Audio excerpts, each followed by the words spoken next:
Good evening, everyone. The clock says 7 o'clock, so we need to get started with 7 board members present. I need a motion to approve the agenda and the consent agenda, please. So moved. Second. Okay, moved by David, seconded by Brian. All in favor, raise your right hand. 7-0. On to 4.01, comments from the public. Teresa? Any comments? Okay. All right, on to section 5.01. Do I hear a motion? Oh, let me get there. I move that the board enter into executive session for purpose of consultation with an attorney for the body or agency which would be deemed privileged in attorney-client relationship. The Board of Education will return to open meetings at Let's put 30 minutes. That might be more than at 7:30 p.m. The executive session is required to protect attorney-client privilege and the public interest. Including? And include Richard Smith. To include Richard Smith and Mike Norris. Brian, if he wants to come Okay. in. And Dean Catt. Do I hear a second? Second. Well, we got 2 seconds. That makes a 4th. All right, all in favor, raise your right hand. 7-0. You start, if you could. And you can introduce yourself some more. Tell them more of your background. I just didn't want to get it wrong and get you somewhere you didn't want to be. Thank you very much, Susan, and thank you very much, Dean and members of the board and everybody present this evening. My name is John Vandervoller, and my colleague over there is Kenza Bangert. And you can tell from my accent that I'm from the South. And if you look at the little picture that we have up there, that little picture on the top left-hand side is probably about what my school looked like when I started school. Okay. I come from South Africa, and I was brought up in Northern Rhodesia. So I'll speak a little bit more to that a little bit later on. But our company, Lumen Touch, is in the education space. And we go a little bit beyond the call of what normal companies are, and that's why Susan invited me to come and present to you tonight. We have been working with the school district up until now, and we'll talk a little bit about that, and must thank Dean for that and the members of his staff for all of the cooperation that they've had with us as a company, bringing us this far. So what we're talking about here is seeking excellence in education. And the market is changing whether we like it or not. And I came out of the healthcare industry. I am actually a physician. I've worked in big corporations, Fortune 500 companies, and I'm an entrepreneur, and I have several of my own companies. And if you think that the perfect storm isn't happening in education right now, it is. If you don't think the perfect storm isn't happening in healthcare right now, it is. And the reason is, and I'd encourage every one of you that's interested in this field to read this book. The book's called Now You See It. We're actually going through a little bit of an earthquake in both healthcare and education right now. And I'll tell you why. Basically because we're going out of the Industrial Revolution and going into the post-industrial revolution age, where we don't even know what the future is going to be looking like. We haven't got a clue. And there is a video at the end of this that I will try and show you if we have a little bit of time. I'd have to get connection so that we can bring it up on YouTube for you. But what we're moving away from the classroom. We're moving away from bricks and mortar. We're moving away from the family. We're moving away from empowered teachers. We're moving away from textbooks. We're moving away from analog. We're moving away from teaching. We're moving away from grades. And I'll tell you what, the dollars aren't going to get any better. We're moving to the right-hand side, which is talking about the flipped classroom. We're talking about being in virtual situations. Homeschooling is growing at a dramatic rate in this country, whether we like it or don't like it. It's happening, the market's showing us. The community is becoming more involved, and the student has become empowered. They're already empowered today. They've got technical devices and technology that most of us don't even know how to use. They are running with it on their own. So the device, it's all becoming digital. We're not even talking about the student in learning situations in schools and school districts anymore. We're talking about the well-being of students. We've had some terrible tragedies in that area recently because we're affecting the well-being of our students, and students are prepared to take hold of that and saying, how can we improve our own well-being? So it goes way beyond just learning. It's about security. It's about other issues. We're talking about learning trajectories, how quickly kids are learning today. We come out of the Industrial Revolution where kids were put into classrooms and we made them all move in batches. That's not happening anymore. Kids are now saying, I want to go at my own pace. Give me my own learning trajectory and give me the mentoring that's going to allow me to project myself and go to where I want to be as young as I want to be. Okay, next one. So all of this change that's going on, whether we like it or not, there's nothing we can do about it. It's happening, requires energy. So this came from Arnie Duncan. He said, we must revolutionize our education system. The brutal fact there are many countries that are far ahead of the US and improving more rapidly than we are. This should be a massive wake-up call to the entire country. And we hear about the wake-up and how we can help everybody with that wake-up. So just look at this. Are we proud of these numbers? We used to be number one everywhere. No longer are we number one. Why? What's happening? What have we lost? We need to do something. What are teachers looking for? Less bureaucracy, more quality teaching time, adaptations to meet individual student challenges, more personal accountability and more personal development. They're asking us for this. This is all market research. What are students looking for? More personal interactions, more cost-effective learning, and technologies to connect with personal demands. And what are their personal demands? Social, learning, financial, and they're all asking for empowerment. Students will tell you that they can do it at their own pace if they're allowed to. So when you look at what's happening in the marketplace, and this is what's happening as far as technology is concerned, there are a myriad of technologies that are out there today. How do you bring all of these technologies together, and how do you knit them all together and make it happen in the workplace and allow students to be empowered? So what's the opportunity for every one of us, not just your school district, but every one of us? So let me tell you a little bit about our company. Our company, LumenTouch, our vision is to enable and empower teachers and students to engage in education. And we're taking this vision around the world. We're starting here and presenting to you tonight, but this is what we're working on day in and day out.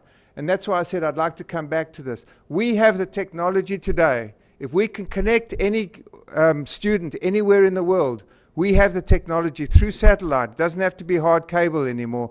Through satellite to bring our teaching from this school district to any school child anywhere around the world. That technology is available today, and it's available through our organization. So we're talking about seeking excellence in education.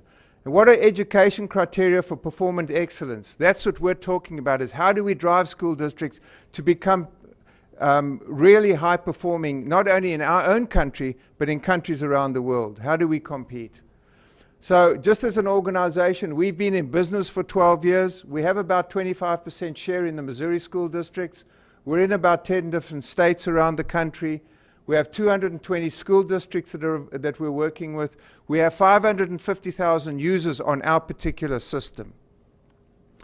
So as I mentioned earlier, we're all about looking at student well-being. What about learning? What about security? And what about health? Those are the areas that we look at when we work with school districts. So we look at four different areas when we look at a school district. And these are based on national criteria. These are not criteria that LumenTouch has developed. These are national criteria that are used to take any organization to a higher level of excellence. Many of you may be aware that one of the hospitals here in Kansas City, St. Luke's, won this award nationally a couple of years ago. We use exactly the same criteria for them that we do for school districts as we do for Fortune 500 companies. It's all about what's the platform to get to the next level of excellence. So we're really, when we're talking about schools and school districts, the big move today is about technology and about one-to-one. Kids have got their own devices, schools are supplying devices, and then we're also hearing more and more emphasis on Common Core and performance and accountability. We pay a lot of attention to those, and we believe we're ahead of the game as far as that's concerned. So what we do is we look at a school district, we look at an organization, we look at a high school, we look at a middle school, we look at any organization and say, how can we improve excellence in those particular areas by looking at those 8 platforms? Can you go on to the next one? So first of all, you've got to have the system and the organization. You have to have the training. You have to have the reward. If you could keep going, Kenza. And you have to have the communication. These are all interrelated to each other, and no one entity stands on its own. We really have to say, how do all of these pieces fit together? So once you've got that, then you've got to look at what are the performance tactics you want to put in place to be successful. What are the goals you have to set? What's your mission and what's your vision? I will challenge everybody in this room, and I don't want to really be the person that's putting you on edge at all. But take your mission and your vision of your school district and see how it matches up against the vision and mission of every other school district in the country. You all look identical. That's not about excellence. Excellence is about deciding what you're good at and then saying, how are we going to get better at what we're good at? And being different to the school districts that are next to you or elsewhere in the country. If you look what Dean Catt put out, and which is on your website as well, I'd just like you to draw you to the bottom part of this, that high expectations continue to be a priority across the school district. And that's what we're all about, is how can we help you and work on those priorities. So we take the organization through a process which is a very distinct process where we determine and establish a goal with the organization. We conduct an assessment, and then we conduct workshops that keep on driving towards excellence. And we're more than happy to give anybody any copies of these slides if you'd like them at the end of the discussion and answer any further questions. Carry on. So what I'd like you to do is have a look at this particular slide. Now, and again, we're not here to be judgmental at all. These are just statistics that we've pulled out of information that's available to the public. And if you look at where the Ottawa School District is, amongst all of the school districts in Kansas, it's not really where it needs to be. Okay, it's right. What your statistics are you using for that? These are maths and science national scores that are being used to judge all of the schools.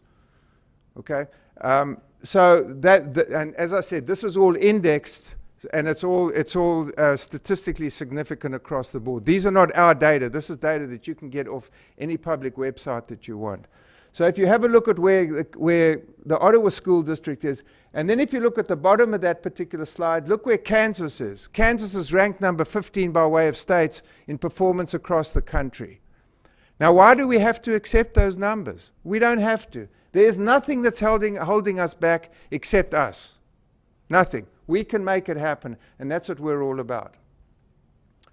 So what we've been doing and working with the school district is the school district believes that they can move up to the top percentile within the Kansas area, within the Kansas school districts. There is absolutely nothing that's stopping us from doing that. And we believe we can work with you in helping you get there, and we can help you get there quickly in a number of different ways. So what we did was we asked all of Dean and his direct reports to do an assessment for us. This is a personal assessment, it's an internal assessment, a self-assessment if you wish, on how they think they perform based on those 8 platforms I presented to you earlier on. This is the map that came out. Now they haven't seen this yet. You are the first people to see this map. And when you look at it, if in a perfect world, that shadow should completely fill that whole spider chart. Okay, so when you look at it, what are some of the shortcomings? Performance outcomes, if you look at that. Why do we not have performance outcomes today? Because you haven't got the technology that's measuring performance outcomes.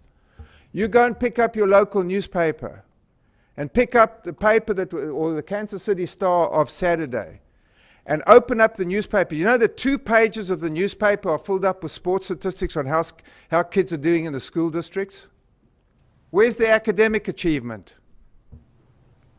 That's why our numbers are going down. If we had every statistic on every student in our schools that we do as far as their sports performance is concerned, on their academics, we'd be a hell of a lot better off. Is the technology available today? Absolutely.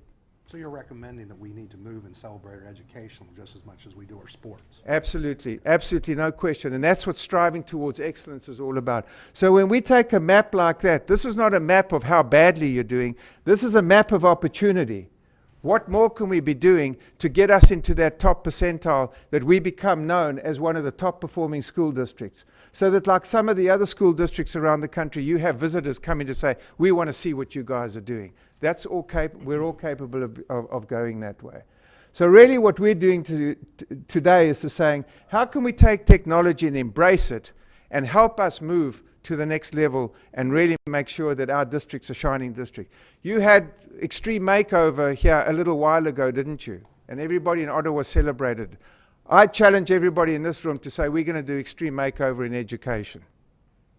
That's what we all need to do and embrace that and say that's how we're going to make ourselves one of the top school districts. We need an extreme makeover. So all I'm doing here is just presenting to you that we have a system that allows all of the reporting that you need to all of the different stakeholders, that you can have these analytics, you can have these kinds of measurements. And our system is really looking at something which most other systems aren't looking at. We're at an integrated system where we have student portals, we have parent portals, we have teacher grade books, we have principal scorecards. We have all of these scorecards which are available today when you can look it up as a parent and say, I know exactly what my student's doing tomorrow morning. I know exactly what my student did yesterday. All of this is available to us through technology, and we happen to be one of the companies that can provide that. So we do pay a lot of attention to the one-to-one initiatives that are going on. We do put a lot of emphasis on security, and we believe at the end of the day we bring time and money back to the organization. So it's really all about the student. Our system was built up around the student. Wherever the student goes, we capture data. It doesn't matter where the student is in the system. This is an example of an electronic scoring system. Okay, here a student can submit a particular assignment. This assignment is available to the teacher. The teacher can go online. The kid could have submitted this on Sunday evening, and the teacher could be doing the grade, an automatic grading on Sunday evening. When that student comes to the classroom on Monday morning, it's automatically graded, and the teacher already has time now to spend mentoring the student as opposed to teaching the student. This is just one little bit of innovation that we have worked with your school district in creating something like that, and we're very happy for the cooperation we've had to get to these kinds of levels. This is a graphing tool that your school district has been working with us on and saying, this is what we'd like. Our engineers have put this together. And what you can do is, no other school district can do what your school district is doing right now as far as this kind of automatic graph development system is concerned, and how they can use this as a teaching tool and as a grading tool on an ongoing basis. Here again, equations. This is not multiple choice questions anymore and that we're so used to. Here the student can go in and create their own equations, and they can see if that equation is working. This is all be done electronically. It can be done on the iPad. It can be done on any kind of a device that is available. Your school district has availability of this. No other school district other than 2 others are using the system right now. So these are just some examples of how your school district is moving into this era. Here's a scorecard, for instance. We can go through each student by student, and can show you how they're mastering particular tasks within their classroom. And you get access to this kind of feedback. Okay, just skip that. What I'd like to do is, because I know we're running out of time, in our particular company, what we do is we do a needs assessment up front, and we come back and say, if you use technologies like ours or similar to ours, this is the kind of saving you can bring back to your school district. In your school district, this is specifically for your school district, we could save you about $1.5 million in the first year. Now, how many iPads and how much technology could you be purchasing if you were saving that in your budget? As we mentioned earlier, budget constraints are coming whether we like it or not. Technology is what's going to get us out of some of these constraints and being able to continue with the mission that we've all been charged with. Can you go back to that slide? Yeah, sure thing. Since you're throwing the numbers out on savings, can you explain the first one on the cost savings of $1,377,043? Yes, and the way that we've done that is this is using technology to save time and give the teacher more time to be able to spend with their students as opposed to doing administration work.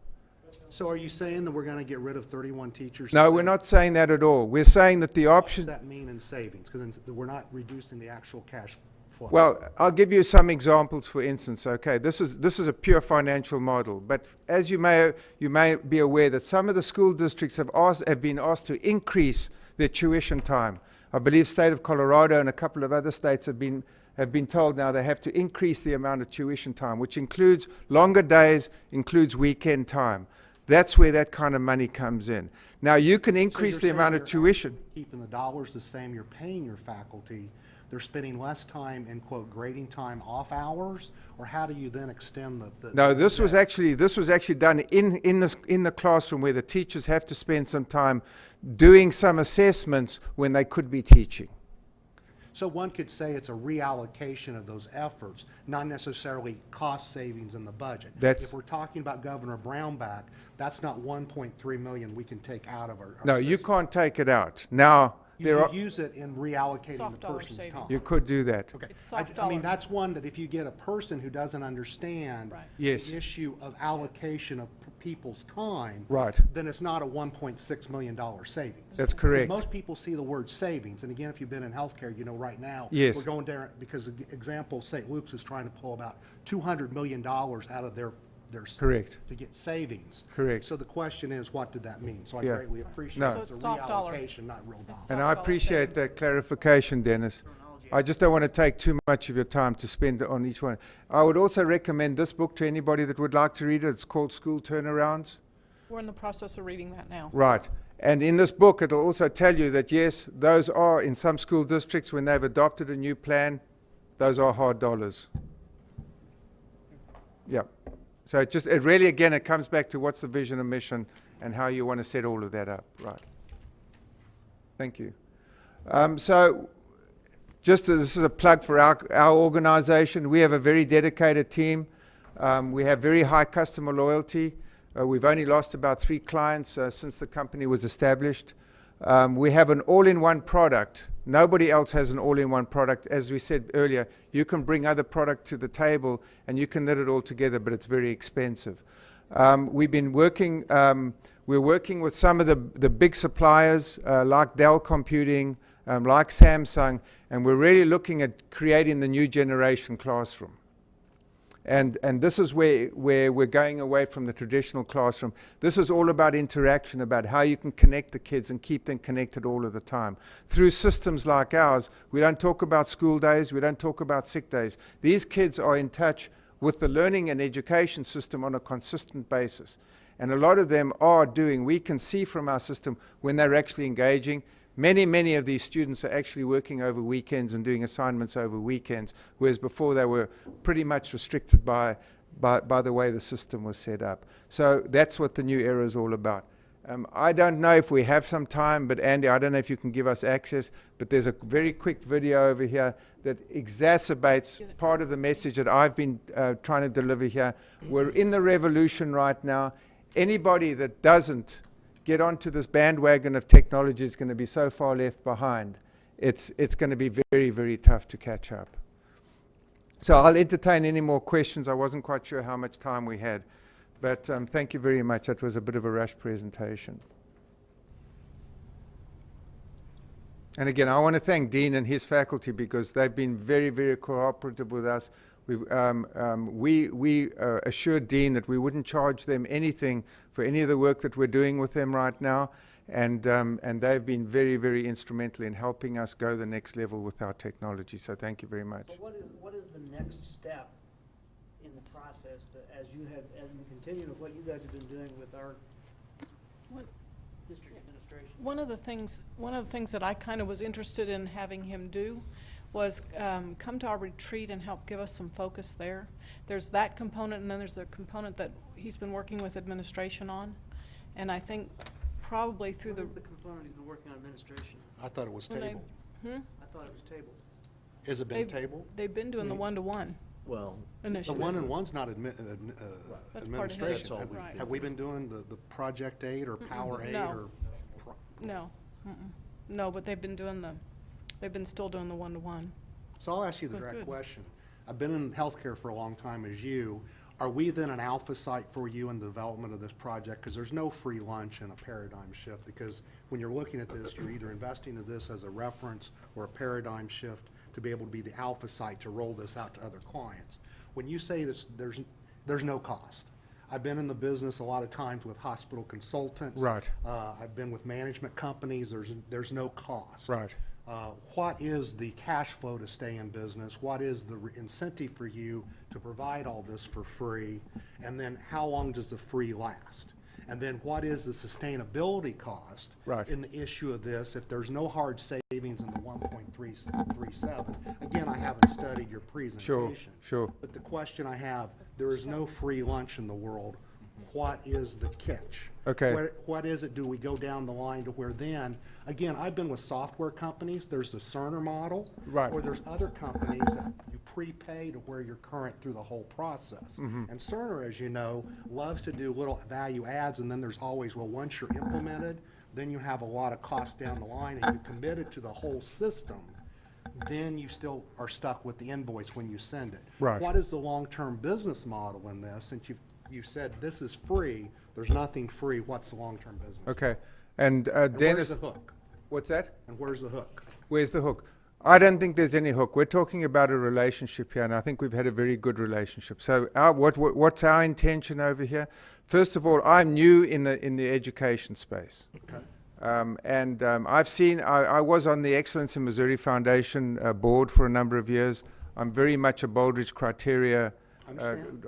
And so we've said, as you've mentioned, that we would like to work with several school districts in creating an example of how it can be done. Okay. We've got 2 other school districts that we're working with right now, and we're doing this. We're taking the same approach. And what the quid is on that is that the school districts are working with us in taking our technology to the next level. So they're our advisory council.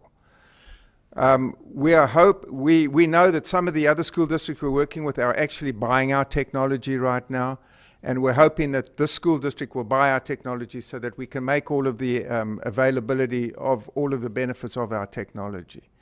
Now, do we realize that you're working with us and we're working with you? Yes, absolutely, we're working like that, and we look at that as a partnership. But we'd like to take this as a base case, as is mentioned in some of these, and we'd like to say that the Ottawa School District, this is what happened when they started working with us. We've got a base case over here. You're a very well-contained community. It's not a suburban community of any kind. It's a little ecosystem. It works very well with our model. If we can use that and capture that and saying, here's what we did, we'd be very happy with that as the outcome. What's the long-term game plan? That you're using our technology. Well, I mean, I'm looking at it from the business model Yes. as well. What is the cost of the long-term model when we say your ultimate goal is to have the whole circle of system, which is a fully integrated delivery system, both, we might say from the healthcare, the technology as well as administrative, as well as a patient portal, which is the student. What's the cost of that? We have given Dean a proposal on that. But again, it wasn't a true long-term and a commitment, because again, you're asked, I'm getting in the details. I apologize, Susan, too much detail. Okay. But I'm more than happy Get it to up, Andy? answer that question for anybody. YouTube up, but I don't know where the video is. It's on that slide. If you I just couldn't get the internet to work on your computer, Oh, so I okay. switched back to this computer. That's all right, don't worry about it. Don't worry about it. I can send the link out to you, and then everybody can look at it on their own. That'd be good. That's my first priority. From my standpoint, I'm interested in him working with us at the retreat to give us some focus I'm not yet. and some challenge. I'm not yet. I got really good references from the people that I've checked and written to, and they've written back the high quality work, the effort that's put in, the focus, the clarity. From that standpoint, I think it would be a definite benefit to us. I don't know. I'm not saying that it might be a benefit to us, but I don't know that we as a board are ready for that piece yet. I think we've got some questions we need to answer for ourselves in the retreat. And in some ways, we have, to some degree, well, I guess I beg to differ in that I think where we sit probably, we may have other questions to answer. I don't know that collectively we can get there without an outside push and challenge in some ways. And someone who's willing to call, the emperor's got no clothes. But the person calling the emperor with no clothes, Susan, has a motive. Yeah. So the question is, do we want But- an unbiased motive that might lead it to the system? I honestly don't think at this point that we have clearly defined the issues for ourselves as a board as to what we're ready to look at. And until we can do that, which is what the purpose of the retreat is to do, I don't think we want a contractor or a salesman, and essentially but that's we what don't, he is. right, but we don't have a contract with him. We have a have a relationship one-to-one. with the one-to-one, and Right. the ultimate And goal, that's it. Yeah. Susan, At is this point, it would be premature to bring an outside person with an agenda in mind into our situation until we can define for ourselves what our agenda needs to be. We are putting the cart before the horse. I will just Yeah. say that if at the end of the process you decide not to continue with us, that's fine with us. My agenda is not here to try and sell you guys a system. It really isn't. In fact, I'd be more than happy if you said to us afterwards, I'm not saying, I'm presenting you tonight as a consultant that has done many, many of these kinds of workshops before.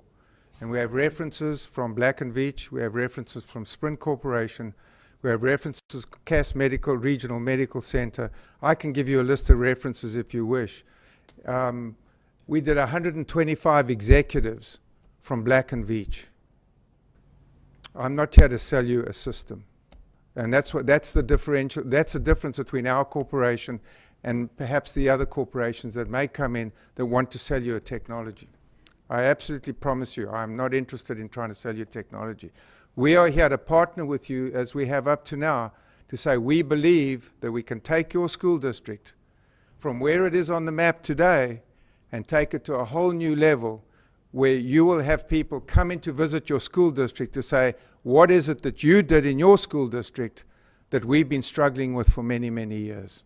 That's really what my agenda is to help you. And I'm absolutely genuine about that. If I don't make one dime out of your organization, I'm quite comfortable with that. And it's going to be the robustness of our technology at the end of the day as to whether you choose us or not. But that's not the reason for presentation tonight. It That's a Uh, really separate isn't. issue.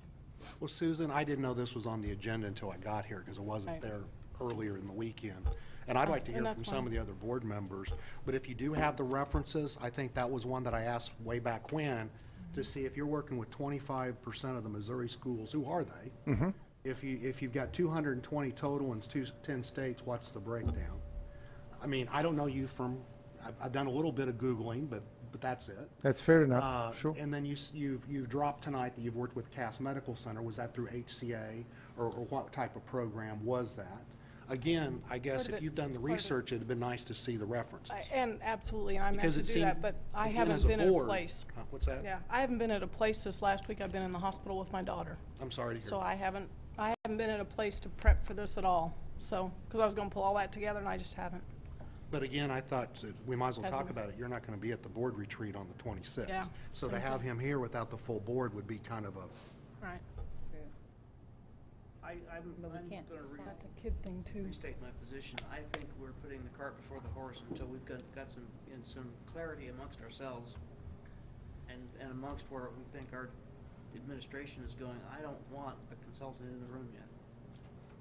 We're gonna talk about board retreat under Right, my later. report, but we can talk details of that.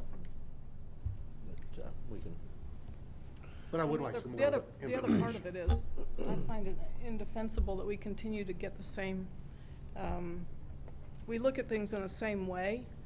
And that's what, I guess, hit me as I talk to these people, is that I find it indefensible that we can't continue to look at things the same way that we have with goals and objectives, and then the turnaround, the piece of it that we continue to miss with the accountability and those type of things.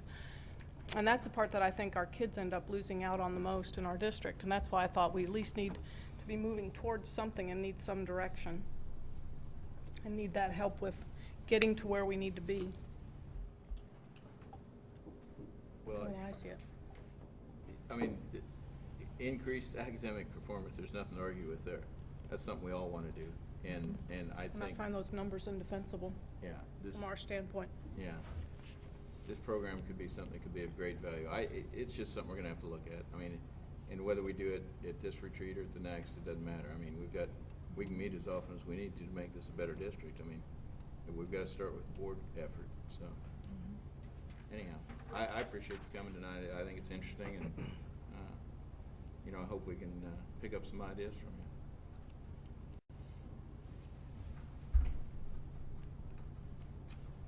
Okay, all right, thank you, sir. Well, thank you very much, everybody. Thank you. All right, 6.02. School safety review. We had a safety review done a while ago, didn't we? Yeah, we had Homeland Security come and they did the report in executive session, obviously, about strengths and weaknesses, so that isn't public. But now with all the events the last month and a half, we need to start looking again at where we are. We've met with the local police department, and they're going to every building, doing the reviews. Principals are going through crisis plans and doing lockdown drills, all of those things. But when you really look at the big picture of things, and I don't have a comprehensive list by any means of things that we need to do, but we've piecemealed from, well, ever since I've been here and before, when we talk about safety, what are some of the issues that need to be addressed? And every year we talk about access to the schools. And Lincoln's the only building we have right now that has a controlled access to where somebody has to be buzzed in. The high school is obviously probably the one with the most open doors in the biggest area. As we met with some of the officers, and they had talked about campus security philosophy, which makes sense, like OU does, and Eugene Field is kind of in the same boat with outlying buildings. So, you know, looking at the big picture of things, I want to just talk a little bit about what we talked about in the past, control or access control systems, those types of things, district-wide. There isn't any way that we can come up with the finances to do all this stuff at one time without looking at a small bond issue or doing something, financing to do it. Big concerns, obviously, control to the buildings. The middle school isn't set up too bad to where, I mean, they have a foyer area. You could do a buzzer system to where they would enter the first set of doors and have to be buzzed in the next. We've talked about Eugene Field in the past, how that could work, you know, putting in another set of doors. It's still a system where there'd be a camera that in the office that somebody would buzz and you'd look at the camera to allow them to come in. Garfield, there's no way they can see again without a camera. There's no way to get them inside without doing some kind of construction. High school's the big issue with the outbuildings, and Eugene Field obviously too. But I don't know, Ryan. When we looked at a little bit at that, that's been quite a few years ago, but looking at some sort of breezeway to connect the main building to the vocational buildings, to where you could lock down the whole school and have the front entrance, the only door that would be unlocked, that anyone could enter. But again, that's a big project. You'd have to revamp probably, you know, the front of the school to where they could actually do a buzz-in system there where you could see who was coming in and out. Those are a few things. Cameras, we have most of the campuses and most cameras up. We don't have any at this location yet, but those are just a few of the things that we talked about. Richard has a list of things here that he's been working on. The first one, access control systems at Eugene Field. And Richard, you might explain what the first couple options there, and then we'll get down to the other items that are a little more expensive.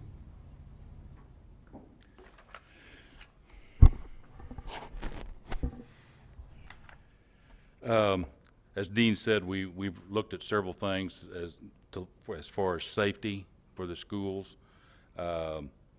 like he mentioned, one thing was the breezeway, a man trap in the front of the high school, possibly, to where all visitors were funneled through the main office. Eugene Field, we're looking at the same thing there as far as like a man trap in the north west door that comes into the office where they come in. It gives them some place to get in out of the weather, but yet not into the main part of the school. And then like Dean was talking about there at Garfield, we need something there as far as either maybe moving the office around a little bit, putting maybe a window on the side of the building where we could, the secretaries could see right out there who's wanting to buzz in.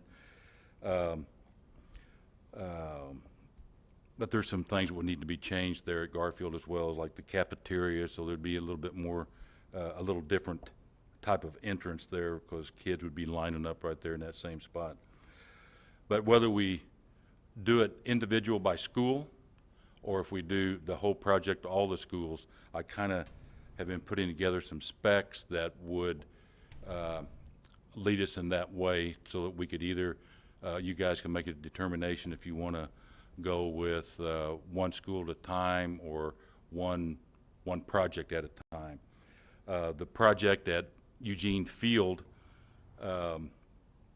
there were several different options there that we looked at. One was just a door, an access door that using existing cameras and a simple buzz-in system with a keypad for teachers to get in during the day. The second option there was actually an access control system where we have an intercom system, an airphone, and the budget pricing on that. And we talked about this a little bit the last time. We have not put all the specs together exactly what we want yet there, but that is approximately a $20,000 project. If we did all 6 doors in that school, or five other doors, it would be a total cost of around $60,000 to do that. And to break it down to where, now this is not including any construction as far as breezeways, windows cut into the front of the school of Garfield, none of that, just access control systems for the high school, middle school, Eugene Field, Lincoln, and Garfield. That budget pricing's around $300,000. And those specs are just about done to be, if we decide we want to do that, or on any of them, to put that out for bid and to see what a good hard number would be. And then as far as some of the other recommendations have come to our forefront is the Eugene Field fencing around the playground area. And then it was brought to my attention that we also possibly would be interested in doing a campus fencing of Eugene Field. So I got those pricing together just to see where we want to go to from there. And like Dean said, have possibly some type of a bond issue maybe to wrap all this up in one. What about campus fencing for the high school, since you've got multiple buildings? That's the reason why well, first of all, the access system control would help lock down the entire, even though they're separate or not connected. That's passing back and forth out those doors. And that's Passing periods, you've got a potential downfall in the system. And that's the reason why we were talking about the breezeway from out that north side of the high school down to the C-Tech area to kind of keep the kids inside the building, even though it's not. It's more of a hallway. What would you do about going across to the modulars across to the west? Yeah, that we haven't looked at. I mean, we got 5 or 6 kids out there right now. So you're still in the process of pulling your information together, is that Correct. what I'm hearing from you? Yeah, we're not anywhere Yeah, near. we're not sure which, Wanted to have what. Start a conversation here on I mean, there's a lot of things that we could do, but doing the brunt of the work as far as really controlling access, whether it is fencing around other properties, I think Garfield's pretty much enclosed. Lincoln, if we did the fencing at Eugene Field, middle school doesn't have, I mean, they're all contained, but, Contained. but then high school, I mean, that may be an option, the parking lot and those things, you know, you'd have to come up with a plan, but we're far from having a plan of saying this is all of the things we're gonna do. But what I wanted to ask is this something that you wanna see us pursue to get it done now, rather than do one project or one building and drag this out like we have been for years, or is now the time to do it? And whether that's a, you know, $3 to $5 million bond issue, or certificates of participation like the ORC did, something like that, or I guess I we're think- looking for some guidance on how we want to pursue it. From my standpoint, as a parent with several kids in the district, I would like to see us have a solid plan across the district that includes security for all the buildings. I don't think we want to piecemeal safety of our students. And I guess to follow up on that, Madam President Dean, I guess if we did the Homeland Security audit, that was the person who's the most expert on security, wouldn't you say? Would you agree that would be the basis? Shouldn't we take that document? Oh, yes. Then get the administration's input by building, analyze that document, because in your report you said we're looking at $3 to $5 million. Security is always an important issue with us. And again, there's more than just putting a person trap in. When you look at all the glass we have, we might have to rethink the front of the high school, because that's all glass. And if we look at the case at Newtown, Glass that, doesn't stop. the glass was what he went through after he shot it. They had the person trap and all that. I guess before I say, it's nice that we got the estimates, Dean, but I would rather do a master plan, because at 300,000 here, I'd like to hear from Dr. Cobbs. I'd like to hear from Lincoln. I want to hear from the sports side. I want to hear from the elementaries and the middle school, and take that master plan and really put it together that we all agree these are the priorities. If we piecemeal, if we then do a big bond issue, then we're looking at maybe redoing it.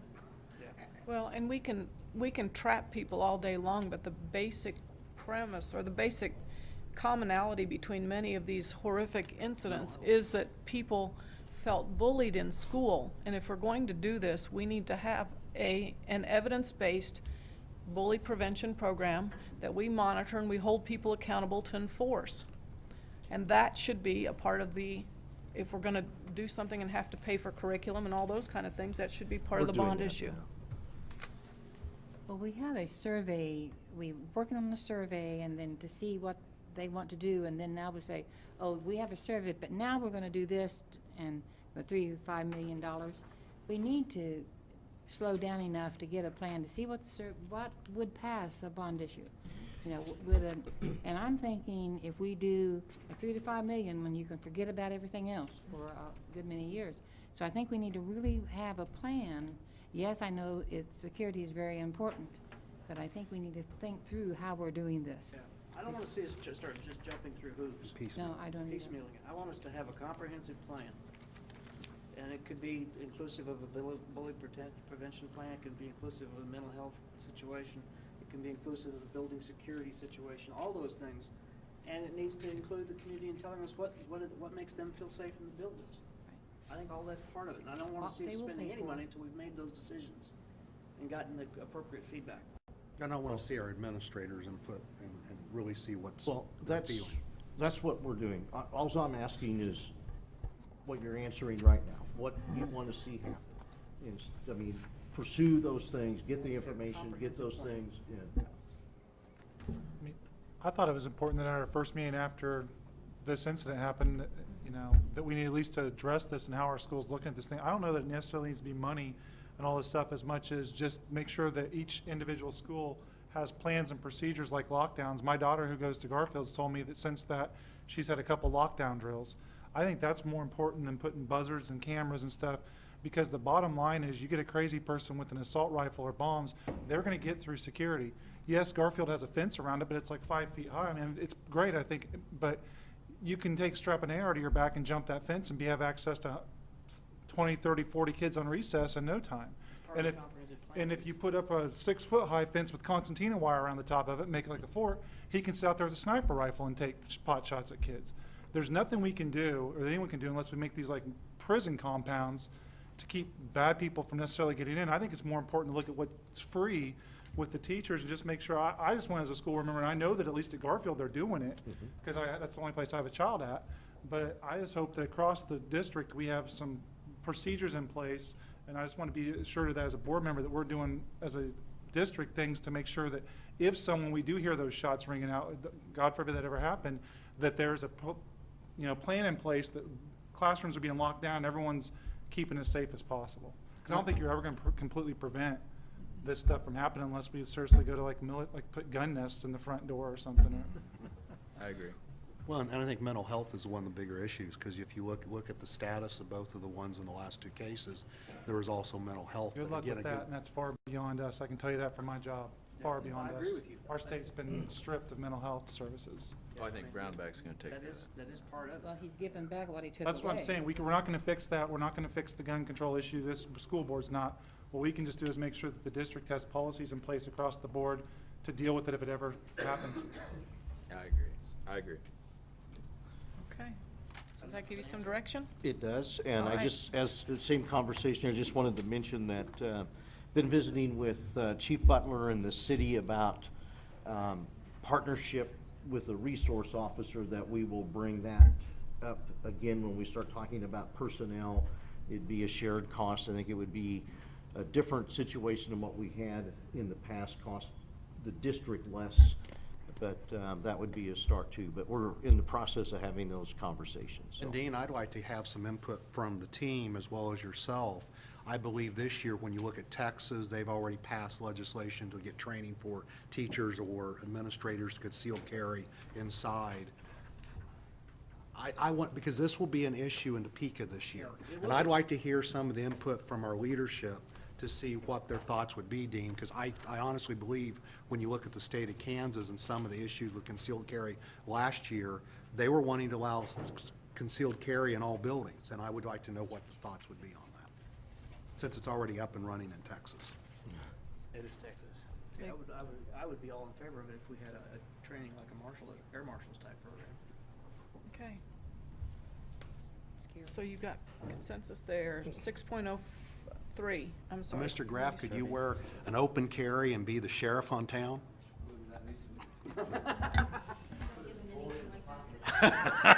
No, I trust I trust him, Dr. Cobb. How many bullets does You he can't- get? you couldn't How bully many him that bullets way. does he get? 1 bullet. You know what worked for Barney? It did. Community survey questions. Elaine, and I you've have been that meeting. in front of you, Yes, and this in was hard the copy. last, I just got this yesterday. Take a quick look at that and see if this is in line with what your thoughts are. There are some security things listed. There's, support of those. The other issues that we had talked about with elementary schools, technology, let's see. And Elaine is gonna be having surgery here soon, and there's actually another young lady that is working with her on this that I'll be contacting. But, let me know your thoughts here, and I will try to get this thing finalized so we can get it out. I think there's a lot of things that we're waiting for. A lot of information we'll glean from this that we need to make decisions here and forthcoming. So what is your idea? When do you think we'll get this out? Well, What is your goal? Marge, I would like to have it approved at the next board meeting and have them send it out first part of February. So, I mean, you can, if you take a look at it tonight or tomorrow, I'll try to get a hold of Elaine and, I think that, whoever from ETC, with your thoughts again, and then they'll finalize it and clean it up and put it in the right format. And then we'll bring it back and have you approve it and send it out just right after that. If that, So we need that by what date? Give them a date, because the only person Wednesday, providing. your By Wednesday. input on what this one is, either deletions, additions, anything that you have, and I'll Wednesday, pass as that in in 2 days from now. 2 days from now, yes. You got it. Versus broadband. Yep. Giving us more time didn't work because several people didn't provide input. No, You mean several Must be a people. modem that should, me. I think they're trying to distinguish between high speed or dial-up. Okay. Is that it? Well, you could say. All right. it could be a- Greenhouse project, Mr. Cobb's, 6.04. Dr. Cobb's, I'm sorry. I'm tired. All right, the reason that we're here tonight is not necessarily to determine whether or not we will build a greenhouse, but simply to inform you of an opportunity that we have. Through Leadership Franklin County, was contacted by the president of Leadership Franklin County this year, Jeff Hammonds, who was like the VP of Quality Structures Incorporated, which is a local building company out of Princeton, Kansas, Richmond, Kansas. They're currently building a greenhouse for the Wellsville School District, and when they contacted me, they wanted to know if we were interested. My interest peaked a little bit because we've been trying to build a greenhouse in our school for the last 5 years or so, but obviously it's been cost prohibitive for us to do so. So this project would create a 16 by 32 greenhouse structure, completely built on site by QSI. For a cost of around $15,000. And the reason that they're giving us this opportunity is because they provided it for Wellsville and they felt the need to do so also for USD 290 school. Leadership Franklin County would not be the ones that would be building this current project if we were to choose to go with it, but QSI did give us the same deal that they would have given the Wellsville School District, which is actually the greenhouse at cost with them supporting and building the structure. The only thing that we would be in charge of here at USD 290 would be the permits and fees for the building to go up, as well as the electrical and plumbing, and those things can be done in-house. I had a conversation with Mr. Smith about the electrical and plumbing today, and I think that we both feel that those things can happen. The permits and fees, I had a conversation this morning. I actually thought that they were taking care of those things, but I think that they would fall on USD 290 as well. So at a cost of $14,660, which would be the cost for QSI to purchase the materials and then for them to put it up, we have a $5,000 grant currently from American Eagle, which would bring the cost down to us to $9,660. So I guess the point of knowing this today is I would like to know from you if you would like to meet with Jeff Hammonds from QSI and discuss the actual determination of whether or not we can build a greenhouse. The purpose of the greenhouse would be multifaceted at the high school, send some information out to our teachers about what it would look like and what it would entail. All three of our biology teachers jumped at the chance. They've been looking for an opportunity to actually have some application of skills in the classroom within a greenhouse. Obviously, the ag department has been looking for a greenhouse for a number of years. I think they were the ones that actually started the discussion along with Marcia Servetus about 5 years ago when we began the project. And also our life skills department is really excited about the opportunity to actually do some hands-on things with our kids. So there are a number of things that we could do with the greenhouse. The picture that is up there is what the building would look like. Obviously, that's a metal building. That's not what they would be building. This building would be a greenhouse. But that kind of gives you the idea of the scope and the size of the structure that we would be putting. The idea right now that we would have, as far as placement, would be where the old modular used to be, where they moved the TAP program, moved that modular over to Eugene Field. There's obviously a space there. Wouldn't be difficult to move electricity and plumbing from those modulars over to the new greenhouse, which would then give it accessibility to all of our classes. So that's the idea behind the greenhouse. Once again, $9,966 or whatever is a minute cost in comparison to where we've been in the past on a greenhouse project. And this is everything capable of making the greenhouse project work, all provided for us by QSI, and Jeff and his boss there have been fantastic for us so far. But once again, what I'm looking for you guys is not necessarily a determination as to whether or not we should do this, but more about, are you willing to have Jeff come in and talk about what it is, what we need to do, and make a determination in the future as to whether we progress with the greenhouse. I'd love to hear about it. I was confused. So leadership Franklin County has basically nothing to do with this? They're not gonna give us money or manpower to? No, because they're providing all $15,000 for the Wellsville School District. So to ask them to raise that much more money, But they're not gonna Well, I was just- help erect it? That's what I thought they were no. gonna do. When I talked to Jeff, I don't think leadership Franklin County, I think they're kind of backing out of this project as they're beginning to learn that it's a little more difficult than what they thought it was gonna be. So Mr. Graff and I actually met today with Walmart, and we have a grant with Walmart to provide help, and they'll, in multiple areas, one of which would be basketball. We have some track meets and things that Walmart employees help with. So we actually talked with Walmart today about providing some skilled laborers that they have within their company to provide the help on those days to make sure that it's erected appropriately. And QSI will be fine with that. They'll have their construction But that price out there. included? That price is, yes, that price is all included. Okay, well, that's good. American Eagle may have some of that too.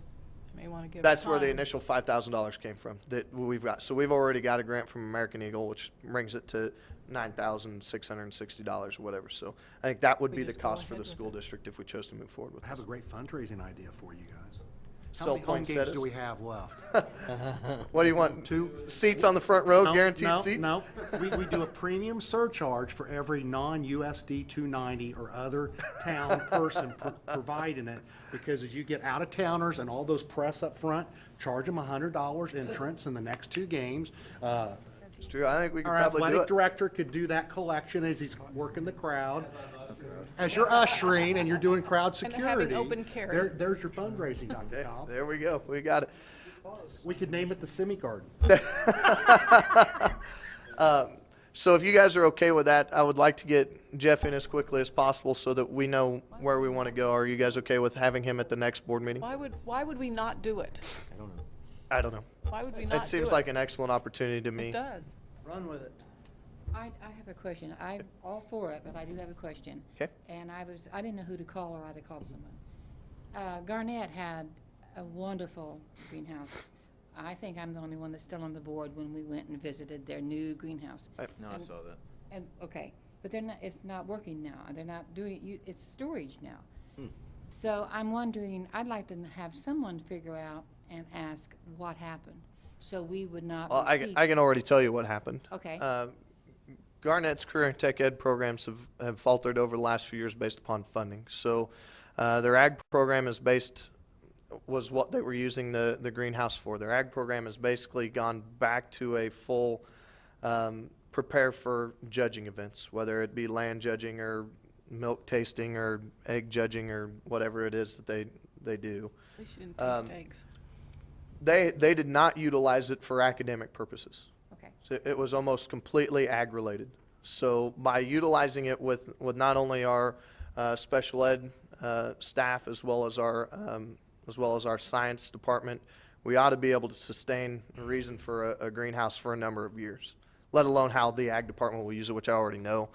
They have plans for poinsettia cells and all sorts of things, which would be a huge deal for us. Okay, thank you for that, Yep. because I didn't want that to be repeated. I here. also believe that if it ever got to where support was waning from an academic standpoint with our greenhouse, our food service would take a greenhouse over in a heartbeat. That's what I was thinking. They would take it over in a heartbeat. Marshall's all over that. I don't think that we'll ever lack for use in the greenhouse. Don't leave out the elementaries. And I guess one, Richard, I would just recommend you go have a conversation first, so there's not a oops down the line after everybody agrees to it. Yeah. Well, and I asked Dean too to look into special ed money. If we're doing life skills, maybe there's something there we could get to, but Okay. anyway. But I don't think there's a downside. So we should go for it. I don't think so either. Tell him he doesn't have to come, just do it. Okay, I'll do it. Thank you all. Can piddle around all day. All right, 6.05. You had just mentioned food service, and the state informed us that we need to go out for bid again for a food service contract for next year. Our current contract had 1 year, but state monitors all these things. And Chartwell's, when they have taken the 6-cent extra federal reimbursement, that put them over the CPI, Consumer Price Index amount that's mandatory with state funding, all of those things, and they are making us go out for bid again. So Teresa's already has, I think, almost all the documents ready to submit to the Kansas State Department of Ed to do this. We need to have the timeline will start in March with the RFP and send that out. Obviously Chartwell's, and there'll be 3 or 4 other companies that will do that. And then right now we have the 26th for pre-approval conference and visitations where the companies will come in. And May 7th would be the deadline for proposals and possible opening. Well, we could open them then, but then I want to put together a committee to, and this is similar to what we did the last time we bid food service. And I'm asking for 2 board members. If you know now that you want to serve on that committee, you can let me know and I'll put your name down. But it'll be myself, Teresa, Carmen, Derek from the high school, Shannon, and 2 board members. And then I think we should have a few kids on that committee too, to review and look at menus and those types of things too. So When would that committee start to meet?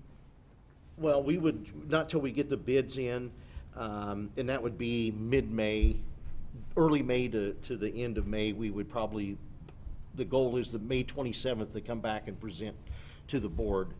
But, so May would be the month that it would be active as far as looking at things. I got a dummy question. Mhm. In terms of the RFP, does that have to go out through the State Department of Ed, or is it?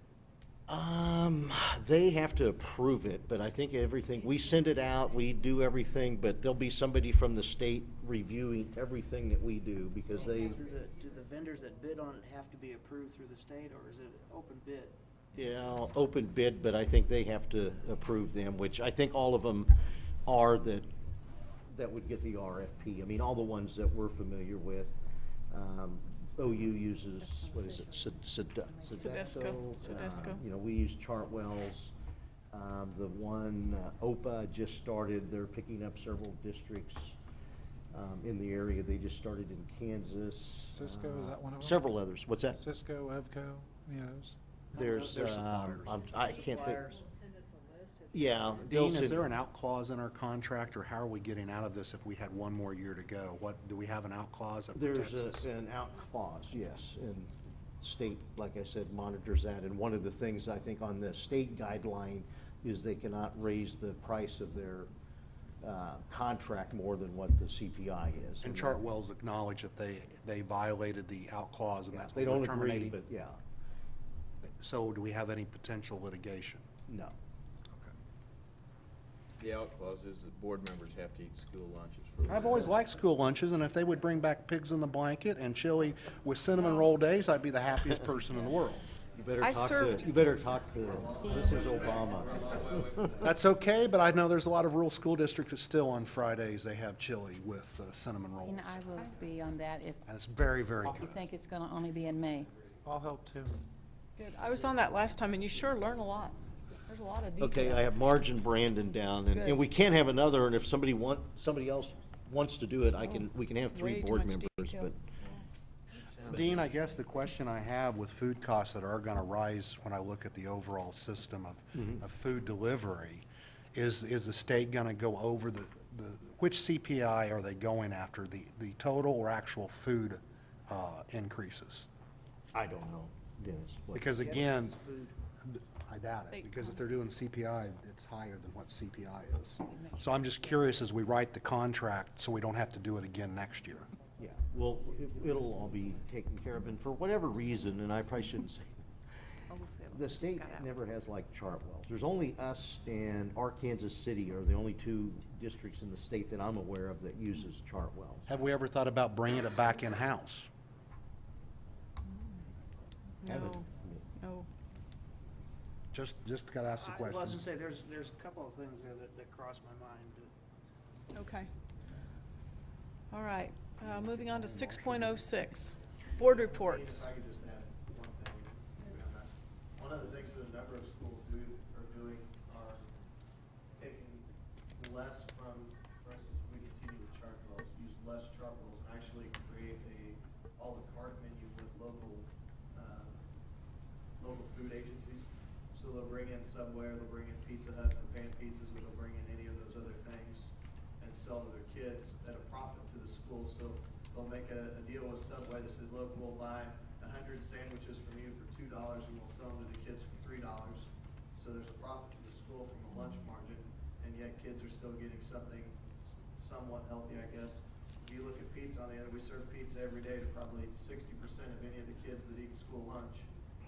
And having pizza made at Ottawa High School versus having pizza made at Pizza Time or wherever it happens to be, and pizza is pizza, I guess, in my opinion. So that would be another thing to think about if we wanted to go that route. There are other schools that are currently doing it. Baldwin is one that they utilizes a lot of their local businesses to serve lunch to their kids. Great idea. I think it's an option we wanna look at, yeah. Okay. All right, thank you. So as you guys talk to them, ask them those questions. Well, I mean, All right. Marcia. 6.06, board reports. I have 3. I knew it. I knew it. You get Hey, voted most If you go to these reported. meetings, you have reports, right? Yes. Actually, I have 2 ORC reports because we didn't meet the 24th of December, but I'm putting it together, and it's going to be very short. We have 2 new program directors, Mac Parenti and Chad Bruner. They have hit the road running, and one of the things that I'm really excited about, since I have a 10-year-old grandson, is Mac Parenti is looking at ORC to expand to things like hunter safety kinds of things and all of the outdoor kinds of things that are available. And so I was really excited about that. And one of the things that we need to know is they have changed their scholarship. You know, they have a scholarship for everyone, adults and kids, but it's based on the free and reduced lunch schedule. And they have added this stipulation that if you are on a traveling team, whatever that means, if you're on a traveling team and you pay for that traveling team, which is rather pricey, you are not then eligible to get the scholarship. And that was happening, and so they have kind of plugged that hole a little bit. Also, they used to have the free lunch, 75% they paid for the scholarship. The person getting it was 25. Now they've changed that to 50. The reduced lunch was 50, and now it's to 25. So they are still putting some, they still have the scholarship program, but they're tightening it just a little bit. I believe, oh, no, they have a new logo that they're working on, and you just pass that down. We met with, and I did not get the 2 men's names because I couldn't hear what they said, but they have purchased the swimming pool, in the north end, the enclosed swimming pool. Oh, they did? Yes. Swim pool. But what they want to do is they want to lease it to someone, either the ORC, the whomever. And so they are asking for some people to get together with those men to talk, and I think, have they contacted you yet, Dean? And I think probably as a board member probably needs to be on that. I would be glad to do it if they're meeting when I can meet. But it is, when we were sitting there, no one doesn't want to have a swimming pool. And we've here talked about doing that. The ORC has talked about doing it, but it is the financial part that we can't do. And I don't know that they have considered that. I think they didn't know that we had all, done that before and whatever. So anyway, somebody probably needs to be, attending those meetings and et cetera. I wish him luck. I hope it works. This is really not a board report, but I found out something today when I was doing therapy that I thought was, I told him I would tell people about this. The Neosho County has opened a physical therapy assistant program, and they're going to have their first graduates in May. And I just was so glad to hear that they had done that. And this young man came to watch me do therapy, and I told him that I would tell all of us, because I didn't know before today that it happened, and I think it's great that he had been to KU for 3 or 4 years, had health problems, had to withdraw, tried to resume several places, and they wouldn't count the hours, and so he's kind of like I'm back to square one again.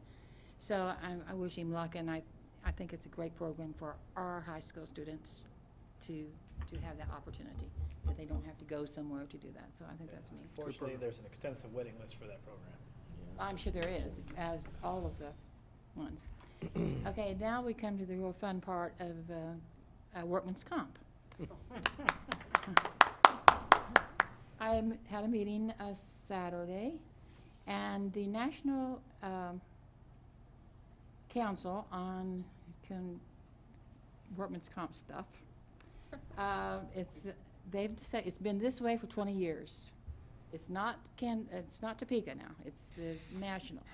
And they are going to change the way the mod factors are figured. And I'm not going to bore you about that whole big thing of how they're going to do that. In April, we will meet at Topeka, and we will decide what the mod factors are going to be for us. And well, no, we've already decided that by use. That's how we've decided that. But what basically this new thing is going to be is it's going to help the people who are low mod factors now. It's going to hurt the people who have high mod factors like us. And but I have some good news. I don't have very good news, but I do have. We have a surplus, and there will be dividends given. We just have to decide what year that we're going to base our dividends on.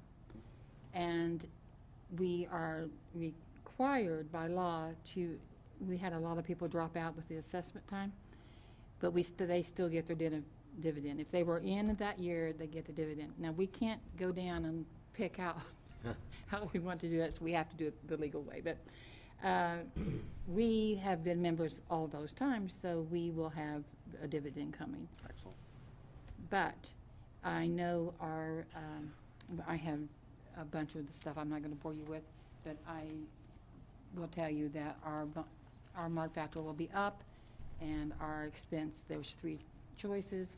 One, static, with just the raises, the natural raises. One is a 3% decrease, and we're talking business here, 3% decrease, 4% decrease. So we're working hard trying to get it down, but we are the 6th in the state. We're still 6th highest in the state. And so we still have to keep working on safety and trying to get it down. But eventually, maybe it'll work. But anyway, that's it. That's my report. Marge, I think in all these years, I think this is the first time you've come back and told us we're getting a dividend. Yes. They did dividends or something like that. We had 3 gentlemen come, and they talked about discounting and things like that, and lower premium. But then if there's a problem, then you're in deep trouble. Well, because I don't think anyone up there wants to do an assessment again. I think everybody get off the board before they ask for an assessment. So yes, this is the first time that I've been able to report That's what I was back. thinking. Thank you, Marge. Well, Thank you for we work really hard to try and to keep it going. Thank you for putting in that time. We appreciate it. All right, other board reports. I'll chime in at once. Okay. All right. 6.07, Dean. Okay, I put in front of you also, and you can access it on here, and I don't know if we put it on the memo in the Excel format, not the PDF, so you can do it. But my evaluation, if you fill that out, and if we follow the same format that we've done in the past, the board president would compile that and review then as a board. My timeline is if you can get this information to Susan by January 28th, that's our next board meeting. I know that's not real long, but then on February 11th would be the day that we would review my evaluation. So if you can do that, and Teresa, I think in the past has helped put all that together, Susan, so you guys can work together on that. Either the hard copy or electronically email it, do whatever works best for you. And then I wanted to talk about board retreat and agenda. I put also in front of you, we're not going to review these tonight, obviously, but in front of you, you have the latest set of revised goals. The things that are highlighted are some of the things that have changed, but that'll give you some idea before we have our retreat, what we're talking about here. We can add, delete, we can make any changes we want at that time, but this, but based on our last conversation and met with admin about those the other day and have come up with this. There still needs to be a lot of work done on them, but it'll be a good starting point. If we talked about format of the retreat, 8 to 3, is that still gonna work for everyone? Well, can we start off with, if Susan's not gonna be here, are we still wanting to do the 26th, Madam President? I mean, that's up to you all. I- Mariah's finally graduating. She's taken a circuitous route to get here, and we promised we'd be there for her, so. She's graduating from high school, so can't miss it. Well, do you wanna look at it different? I mean, I'm just throwing that out. I mean, Yeah. Susan asked us to read the book. I did not realize it was their book. Oh, that it's you not got it theirs. from. Okay. It's not theirs. But it was, again, I didn't know if you were gonna lead and facilitate your comments that Right. you asked us to read I it. agree. Or are we gonna do it on our own without Susan here on what her thoughts were? I would agree. I think she needs to No, I probably be don't know. present to facilitate that Or discussion. Bill, you might have already done the report and have written I've up read the a. report, I've got a 37-page report. Okay, thank you. Done for you. No, I think Susan can email us what her thoughts are. I think we need to press ahead with the meeting. well, we can not do the book part of it and that part of it till later. I mean, we can do that Yeah. at another time. I mean, we can have another retreat, it wouldn't have to be the whole day, but focus on these things. I mean, the goals, talk about personnel issues, I think what we our put- goals are. We also talk- put safety on it, because that'd be a good time to That discuss. would be 'cause very good to have the principals talk about that. Calendar, just all of those types of things, and we can do that. Now, do you want the principals there in the morning and not afternoon? We had talked about Yeah. having Yes. time, so, I mean, It's always good to we'll have plan them. on them 8 to noon.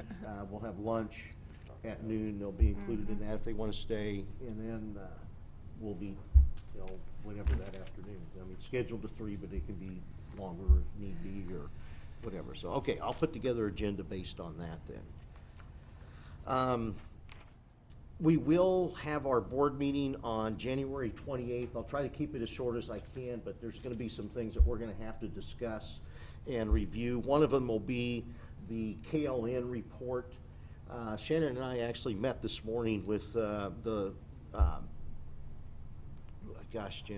Janice Nicholas. That's kind of our facilitator. She's not part of, she actually lives in Lawrence and was in their school district a long time. Had a really good meeting this morning. They're really slow about getting the information out, but the 28th, the report will be presented, and I think Shannon will probably do that, but there'll be somebody here to help answer questions, those things. So I think we're on the right track now, finally getting started and be doing some things. So that'll be one of the things on the 28th. And then we had just talked, what was the other thing I just put down? The survey. I'll have it finalized by then and we'll approve it. the Chamber of Commerce always has different things that, advertisements, those things available, and not that they're really pushing this, but I wanted to report it to the board, and I'll give you my opinion here too, but they have someone doing a video, and there's several businesses in town that are taking advantage of this, that it's an advertisement. And they came and asked the school district about doing this. It would be on the chamber website, it'd be on our website, and yes, it's cool. They actually have an avatar that, you know, it's like the 5 top questions, and this avatar answers the questions. I mean, it's neat, but it's $5,000 the first year and $2,000 after that. I am gonna tell them, I think it's too expensive. I think we could do some things either with OU or actually What's our their high total- school. What's their total budget? 6,000. The- No, not just for ours. What's the total? They're- That's a lot higher than I've heard for the promo like that before. Me too. Dennis, I don't. Is it know. 100,000 or is it just 6,000, 7,000? So what happens at the end of the 2 years? Then they would, then you pay a $2,000 renewal. They update the video. They do, you know, do all the updates for 2,000 rather than 5. But I think we can do that locally. It may not have an avatar, but I bet somebody can figure that out if OU hasn't already. There's a lot But of techie people around. yeah, anyway, I just wanted to give you that, that I did visit with them. Some news here on the state finance formula, the Gannon versus State. The 3-judge panel did find for the school districts or Gannon on base state aid per pupil should be $4,492. Doesn't mean a whole lot now because it'll go to the Supreme Court, and we'll wait for that Supreme Court decision sometime in the probably not so. Your decade? No, it should be, you know, within a year, I would say. But this is just kind of this thing that everyone expected. I mean, it's good news, but on the other hand, it really doesn't mean anything. Is this the lawsuit that we would question whether we would join the class? Right, Didn't join we it. didn't join. Didn't We join. did not join. No, well, we didn't, we weren't in this one, and then they also asked about bond and interest. There was another one filed, I guess, I never, on bond and, not bond and interest, on capital outlay and local option budget, state aid, those things, and we didn't do that either, but I haven't heard anything more about that one. Anyway, that's the latest on the school finance piece. School board election deadline is next Tuesday, January 22nd. As of this morning, we still haven't had anybody file. So I'll look in the audience and ask, we need people to file, along with the 3 members that are going off, Marge, Brandon, and Bill. But Tuesday's the deadline at noon. And hopefully we'll have at least 3 people file. I don't know. What happens if you don't? I don't know. I haven't. You're in for life? Yeah.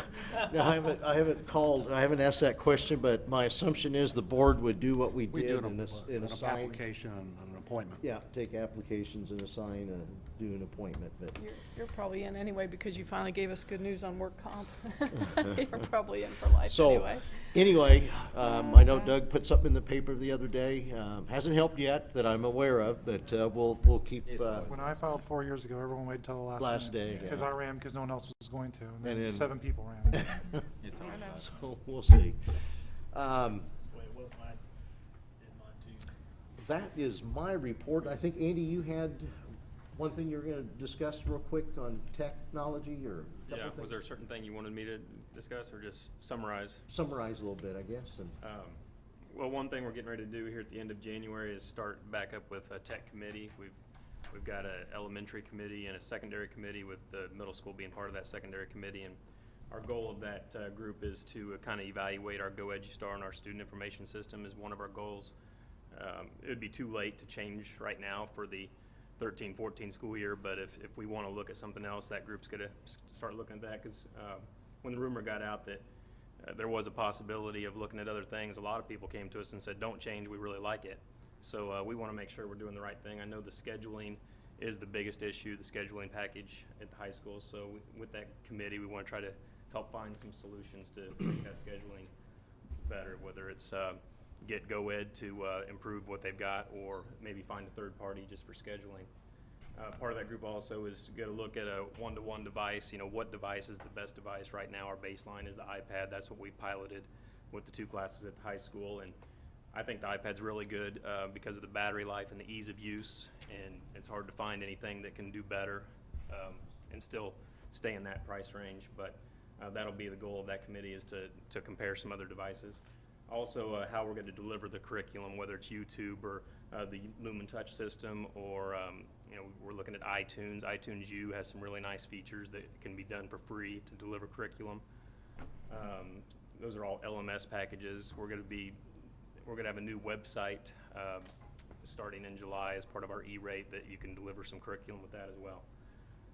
Another one is the internet. The city is on ready. They've given us a service contract. They gave us a 5-year contract for our E-rate that'll start July 1st, which will be cheaper than we're paying now, and about 5 times faster. We're going to get it to 200, well, actually almost 10 times faster. We're going to get it up to 250 meg of internet speed, and we're going to lock in for 5 years. So the good news about that is we're locked in at that price and that speed, and we don't have to do have to go out for bid. So, you know, so if you do a contract, we can get that E-rate for 5 years, and we don't have to go out for bid until that 5 years is up. I asked if they could get it to us sooner because we've been waiting to see what was going to happen, and we couldn't enter a contract with AT&T, and AT&T really charges you big time if you're not in a contract. So right now we're paying way too much because we couldn't enter a contract, because AT&T wants you to enter a 3-year contract. And AT&T just, you know, their internet has been good, but their speeds aren't good, and their customer service hasn't been good at all. They won't do anything unless you enter a long-term contract, which doesn't work well with E-rate, because they don't care about their contract lining up with E-rate's contract. So if it ends when E-rate's not ready, it's just a big mess. Not a good partnership. We're in there with them long-term. Not very good at all. They still screw you. Yeah. So what the city, I told the city, I said, get us internet as fast as you can, and they're going to get us a 100 meg pipe, and they're shooting for a March. It might be spring break, which would be a good time because we can make sure everything's up and running when kids aren't here. So they're gonna connect you at the north side and then pull it back on Our middle school is our main site, but we have fiber already connected to, so that it's actually going to come into City Hall, and then they're going to pipe it to our middle school, and then we pipe it out the same way we already do. So they'll be like an internet service provider. From that March through end of June, we won't be able to get E-rate on that since we're changing in the middle of the year, but the amount we're paying is less than AT&T's overcharging us right now. So, and our speed will be 100 meg. Right now we're getting about 30 meg. So really looking forward to that. I think people will notice significant speed increase when we get that done. And then the last thing, we did make a change here in December on our Lightspeed filter. That's the device that filters our internet and our email. We upgraded to a new device, and it seems to be much smoother. Before was a server with software on top of it. This is just an appliance, and it's filtering a lot better. It's a lot easier to manage. Teachers can manage their own spam. Every morning they get a summary of what legit emails they got, and they can mark them as spam, and they get an email of what spam emails they got, and they can mark those as legit and push them through if they need to. Whereas before, if something was blocked as spam, they never knew it. They never had the opportunity to see if it was a good email that got accidentally marked. And from my perspective, seeing it, I really like the way it works. It works very well. Yeah, I forgot you guys have district email, so you've noticed those summaries. My Big Campus is a piece of Lightspeed that you get for free when you're a Lightspeed customer, and that's another LMS, which stands for Learning Management System, similar to what Lumen does, that we can use to deliver curriculum too. So we want to look at that piece as well, second semester. Apple also had a meeting with us, and they do provide some professional development for a fee, and it's kind of expensive, so the best model is to get 2 or 3 teachers to take some of those classes and then come back and train the trainer and pass that on. So it's not just how to use the iPad, it's how to use the iPad to deliver curriculum in your classroom, how to use it as a tool, for a classroom tool. So we just found out about that, and we're looking at the catalog and potentially might be able to take some of those classes or send some teachers to those classes if we need to.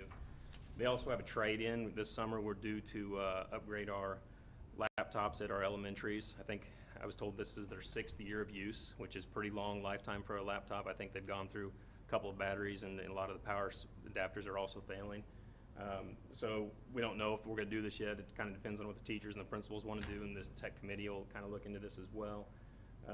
But they do have a trade-in if we decide we want to get an iPad cart at the elementaries. They do have some trade-in, depending on what they deem those value of those laptops, and it might not be very much, but there is a possible trade-in.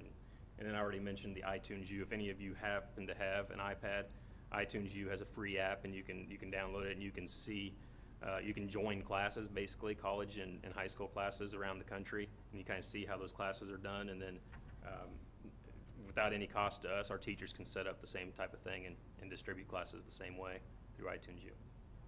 So that's kind of what's going on technology-wise right now. I just wanted, Teresa, you're still using your iPad, I see, so she has more docs up on that, so that's working, so that's good. Okay. All right, any questions for Andy? Thank you very much. Any questions for Dean?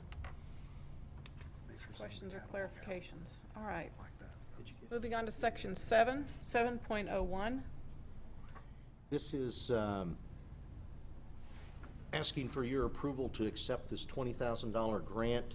It's through State Department of Ed, Title Services, but it's part of our Eugene Field being a focus school, and this is money that we'll use to address issues and needs in that building, and we just need your vote here to approve that, and we'll sign it and send it back and get our $20,000, so. Make a motion to accept the grant. Second. Okay, motion by Brandon, seconded by Bill to accept the grant as presented.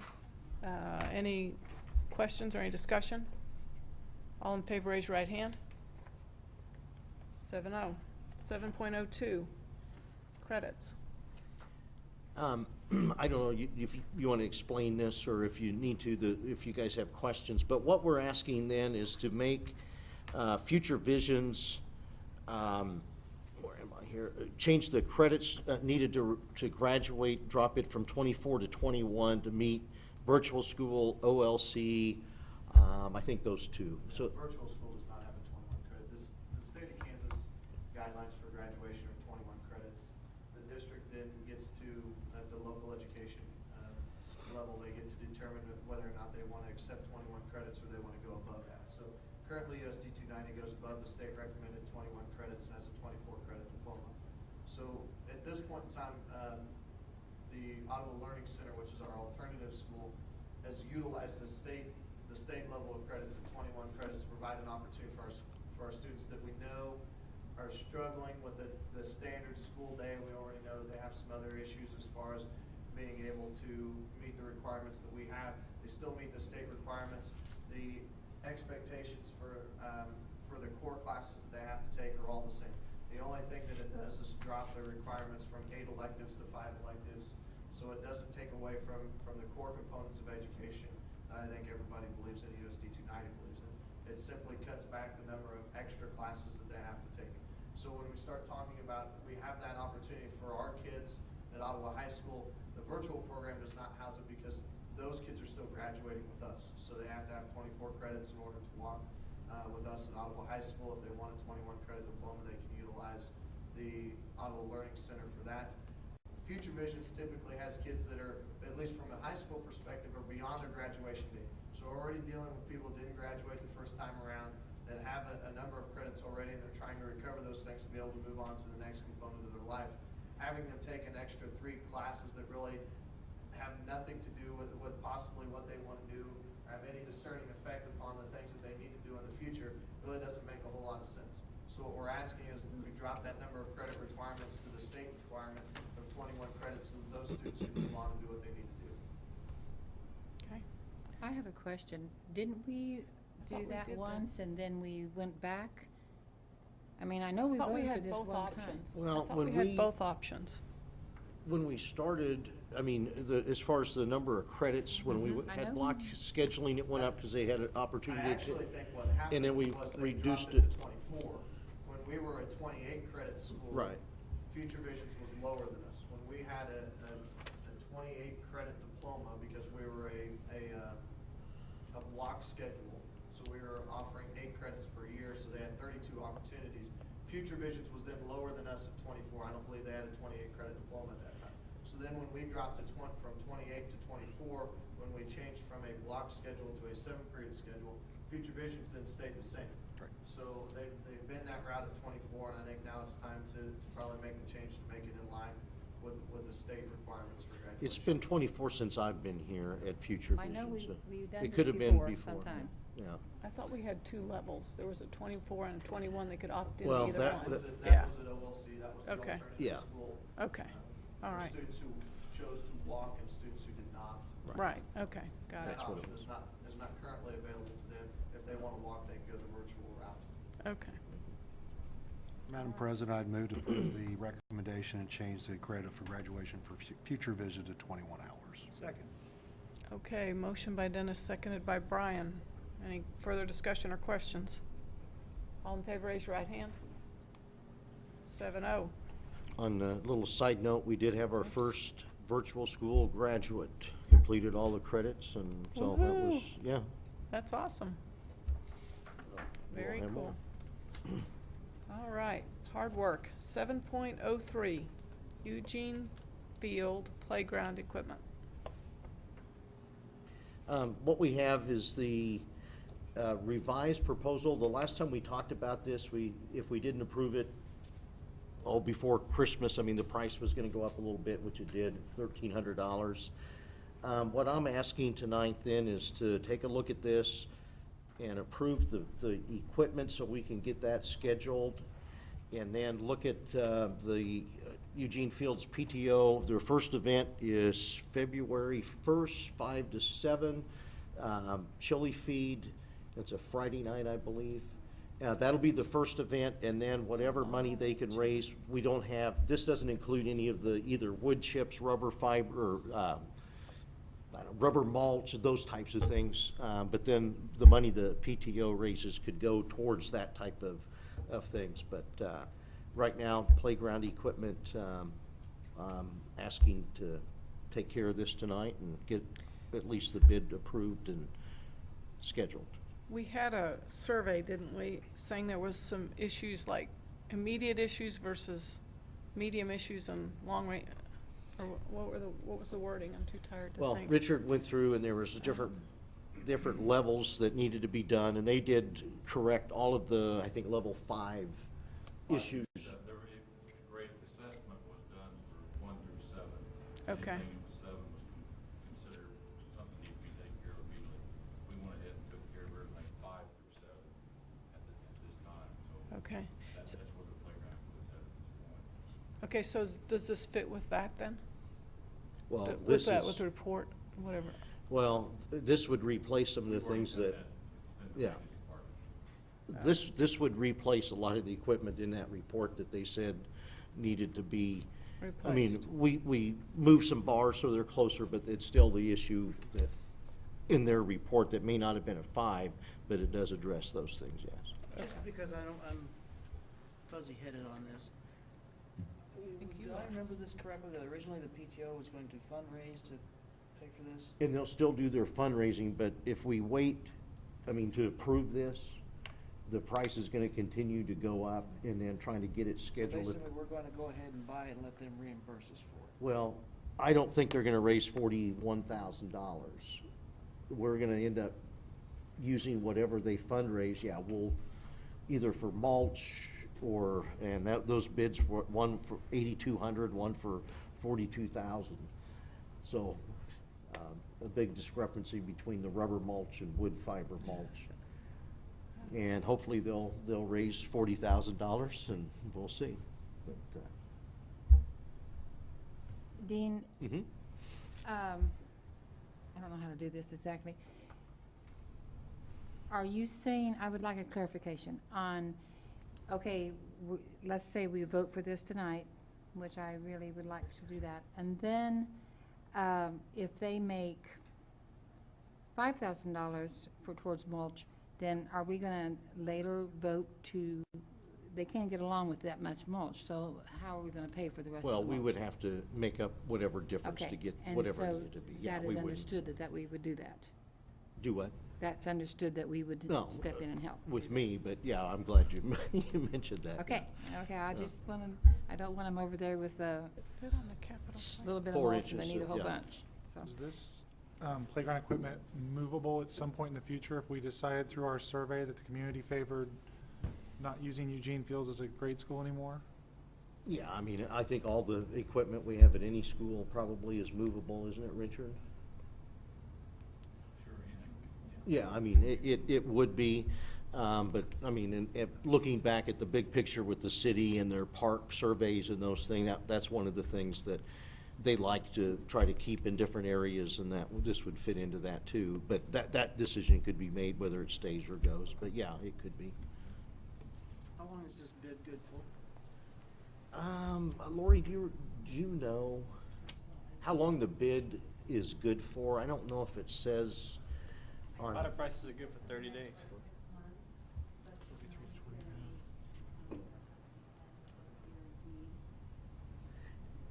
Says on the bottom of the bid price is good for 30 days. Yeah, and one of the big things is getting them to come and install.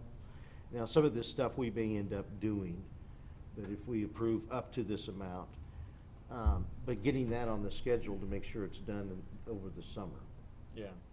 is a big issue about getting it approved. Yeah, I say we need to move ahead. I'd move that we accept the bid 41,356 for equipment at Eugene Field. Second. Got a question. What did we do at Lincoln 2 years ago? Because I know that was after the building, and didn't the PTO do something over there? The Lincoln PTO put the mulch, that was a project they did. Okay. All So about the mulch. again, with this, are we looking at a new precedent that if we have needs at the other, or is this a one-shot deal? No, we're not looking at precedent. We've paid for other PT, we've done that before for the other schools. We paid for some of the things at Lincoln there too, I think. I don't know. We did some drainage. Yeah, On the but- south side there, And, but as far as the actual playground equipment, well, the equipment we did- did, but the mulch, we didn't end up We did paying the for part of mulch. that? Okay. No. I couldn't remember how that bill was taken care of, so I guess, And this will just come out of capital? for now. And Okay, we have a motion by Bills. Bill, seconded by Brian. All right, I'm up with you. Any further discussion? All in favor, raise your right hand. Oops, sorry. Opposed, same sign. 5-2. Okay, number 8, section 8. That's a discharge out of the armed Yeah. services, isn't it? A section 8 discharge, we ought to be doing that. Mental. Susan, are you sharing something that we need to know Yes, about your probably past? at this point. Section 8.01. negotiations, Brian, where are you? How long do you think it'll, Okay. probably? Oh, my. Madam President, I move the board go into executive session for the purpose of discussing matters relating to employer-employee negotiations, whether or not in consultation with the representative or representatives of the body. That the board will return to open meeting at 9:45. We need a restroom. That's why I added. Right. it. Okay. Thank you. O'clock in this room. The executive session is required to protect the district's right to confidentiality of its negotiating position and the public interest. Second. Who should be invited? Dr. Kraus and myself. Yeah. All right, all in favor, raise your right hand. Yep, good job. Personnel list. Okay. It is Romeo Cornell. Yeah. Oh, my. Okay, so section 10, personnel list.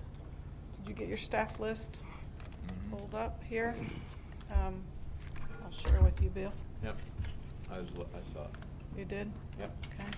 I move we accept the personnel list as presented. Second. Moved and seconded. All in favor, raise your right hand. 7-0.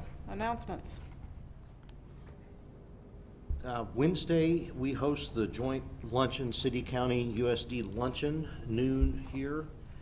Hope that some of you can make it. We'll probably be talking some about, ORC was talking about board member attendance, those things. That'll probably be one of the topics that we have is with the city and us appointing ORC members and go through that. I know Bob Bezick, the city attorney's been doing some research and doing some things. He'll have some information. And then also on Wednesday is Council of Superintendents meeting at 3 o'clock. I'll be in Topeka. And the exciting thing about that, after we meet, we'll head out to the governor's mansion and have dinner with him and get an update on his education plan. So feel fortunate to be part of that group. Thursday morning, 6:30 a.m. Advisory Council will meet here also. And let's see, the Saturday, the 19th is the Chamber Annual Meeting. Is anybody interested in going to that? I'm going to be out of town this weekend. What's the date of that? It's the 19th. This Saturday. Saturday? Oh, this Saturday? Yes. I can't do that.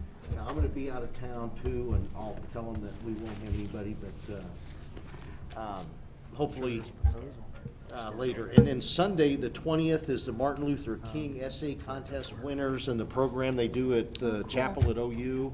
I'll be out of town for that, but I'll find somebody to take my place at that event. And, at Martin Luther King.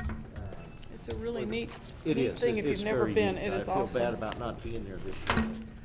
But that'll be Sunday. And let's see, then we have our advisory council with the outside folks, 11:30 on the 24th, Thursday the 24th. That'll also be here, where we meet with county attorneys and SRS, whoever all of the committee members are there. Board retreat then is Saturday the 26th, and we'll have our board meeting on the 28th. And those are pretty much, I talked about the chili feed February 1st at Eugene Field, and those are pretty much the activities. So. All right. Make a motion that we adjourn. Second? Okay. Yes. All in favor? Raise your right hand. I guess one more, the legislative